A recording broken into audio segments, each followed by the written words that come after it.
ভাবো তো, মানুষ যদি আবহাওয়া নিয়ন্ত্রণ করতে পারত, ঝড় বৃষ্টি এমনকি ভূমিকম্প ইচ্ছামতো তৈরি করা যেত।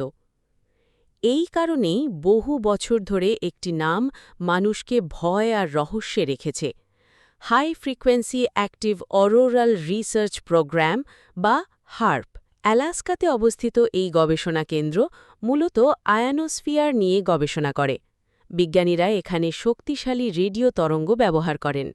কিন্তু ইন্টারনেটে অনেকের দাবি, হার্প শুধু গবেষণার জন্য নয়, এটি নাকি আবহাওয়া পরিবর্তন, যোগাযোগ ব্যবস্থা নষ্ট, এমনকি মানুষের মস্তিষ্কেও প্রভাব ফেলতে পারে।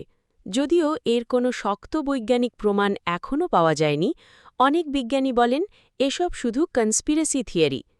তাহলে সত্যটা কি? হার্প কি শুধুই গবেষণা কেন্দ্র, নাকি এর পেছনে লুকিয়ে আছে ভয়ঙ্কর কোনো গোপন প্রযুক্তি?